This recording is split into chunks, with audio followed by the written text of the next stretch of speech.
Good afternoon. It's Wednesday, the 26th of May. I'm back in the region Nook with a nice hot cup of tea and a cat. I've got some parcels to unbox on what is a grey, overcast, but mild day. So, here we go. This is it. Got a knife here. It's going to be a bit challenging with this cat on my lap, so as I don't want to catch him with the knife, so bear with me. Okay, so there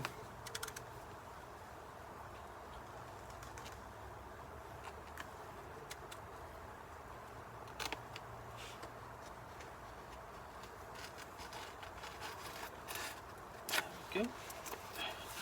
Managed to do it without catching myself or the cat, which is always a bonus. So he is interested in what I'm doing, but mostly he wants a fuss. So let's see what we've got in here. Okay, so what we've got in here is this. This is the Blake 7 role-playing game. I have never seen a copy of this. I've only seen it online.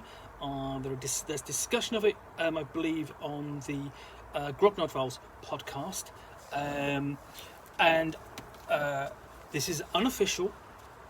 It was created by fans of the game for, I believe, the Horizon, the Blake 7 Appreciation Society, and this dates from 1994. So got a quite a limited release, only available from them. So I didn't even. I mean, I was never a fan of. Oh, sorry, I never a member of the fan club, but I was always a fan of Blake 7. I really enjoyed the series. Actually, I basically began watching when I was about 10 and 11, back when Star Wars was just out, and I wanted to watch something else that was science fiction, because I'm a big fan of basically the genre. And the only one I've ever seen of this come up for sale was somewhere in the region of about £150. So I was very surprised to see this come up available on a Facebook group, and I said, how much do you want for it? And he said, and fine, and I grabbed it because it was a reasonable price, all told. So as I said, this is from Horizon, the fan club for Blake 7. If you don't know what Blake 7 is, it's a 1970s, late 70s and early 80s science fiction series, written by, or devised and mostly written by Terry Nation, the creator of the Daleks and Survivors. It's a classic BBC science fiction series. Was very popular back in its day, ran for 4 series. There's been a couple of audio dramas since, and if you basically, if you're a science fiction fan back in the day, it was something in the UK. It was something you watched. You basically, this is, you open up, you've got essentially a Delta's guide to what a role-playing game is, and essentially that's done in the style of you're talking about, how can I put it? The classification of people in the Federation of the Future is Alpha, Beta, Gamma, Delta, so on, depending upon basically its social classification. And this is sort of like, I would say basically, here's a basic explanation. So let's going through what else we have in here.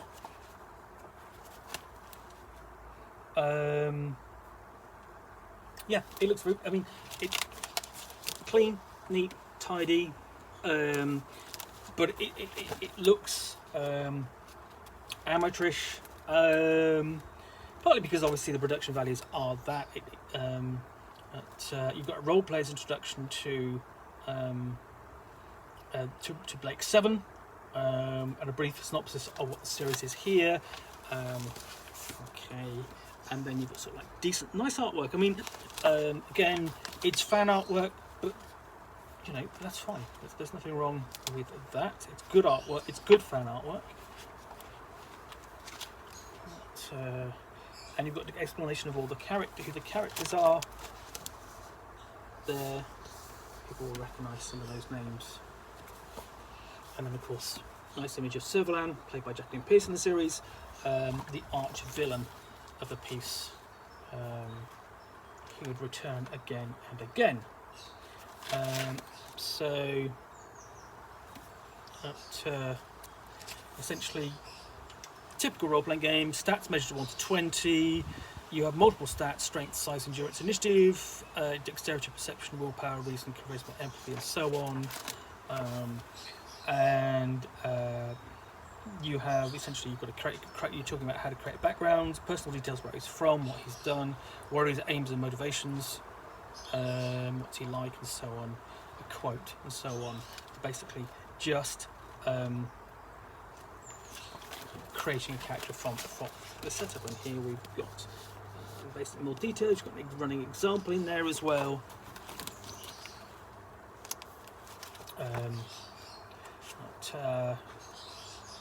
Okay.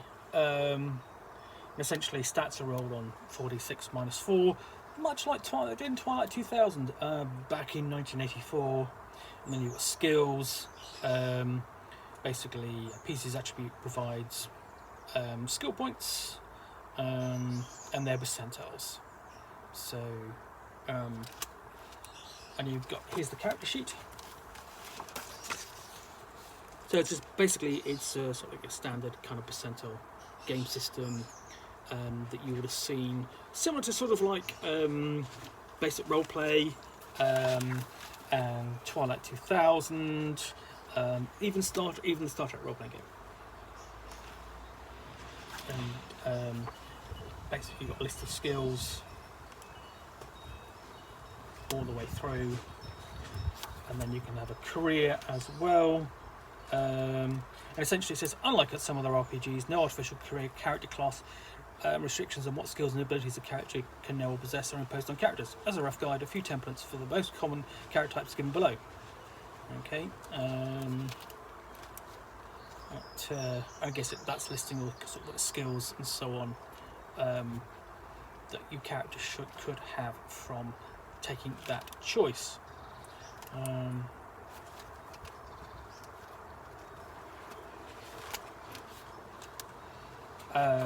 So basically you have rules for uncertain tasks, time, hasty tasks, contested tasks, repetitive tasks that are all in here. So it looks to be fairly comprehensive in its treatment of sort of like the setting and so on, or basically the mechanics provide you for the setting.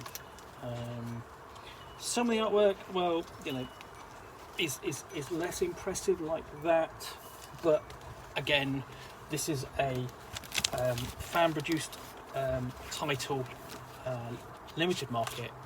That's fine.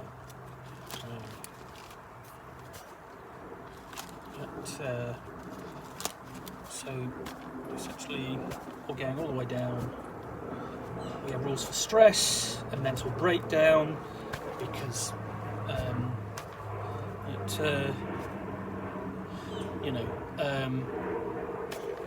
the characters do suffer stress during the series, and that models what it's like on screen.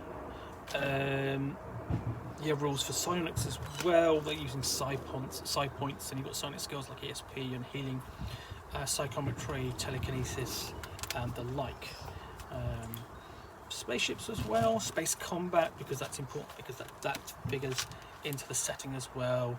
In the beginning of the series, the characters grab. Just trying to think. Basically, they recover an alien ship and rename it Liberator, and basically rebel against the Federation, and that's against the plot. And essentially, what you've got is general movement in there. So you've basically got to get the facing comes into take into account of it as well. else we got? Unlike all good cats, she's now sat on the box. Or he's sat on the box, I should say. I'm so used to having female cats. And we've got rules for worlds and generating terrestrial worlds, inhabited worlds, non-Federation worlds, and so on. And then things like, again, just the sort of thing that you would find in a science fiction role-playing game.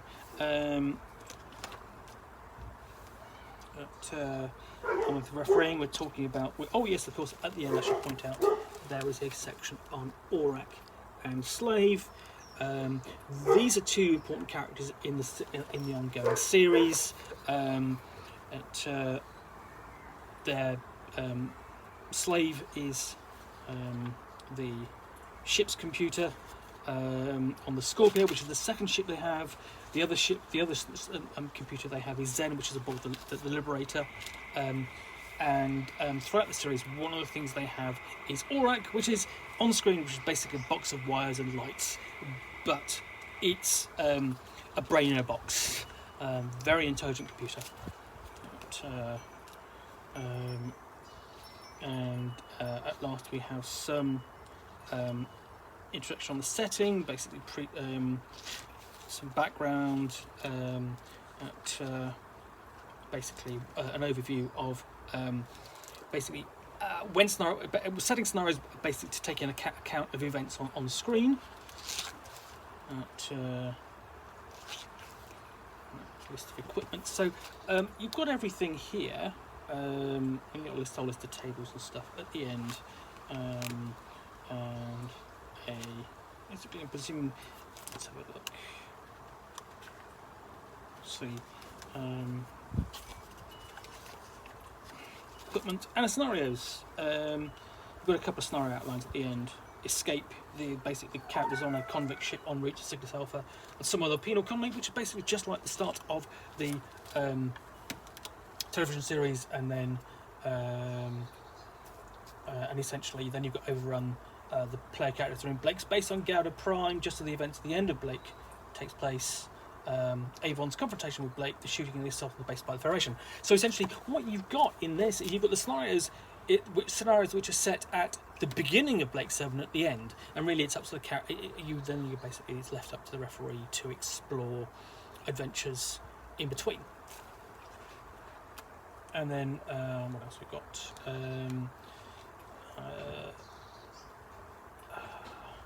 Here we go.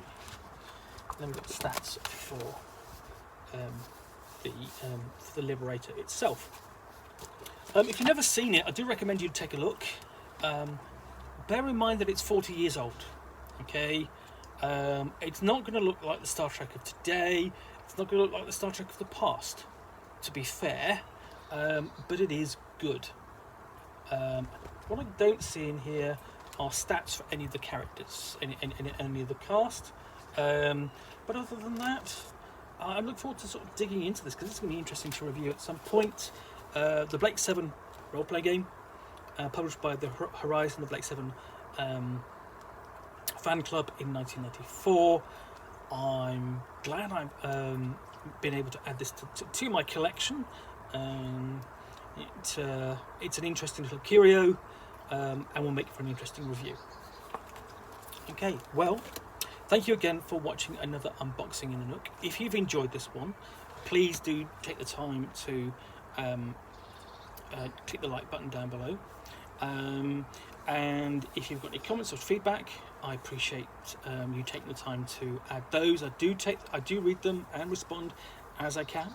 And lastly, of course, if you want to be alerted to yet more unboxings here in the Nook, then please do subscribe, and you'll see more videos of me with tea, with a book, and maybe even a cat.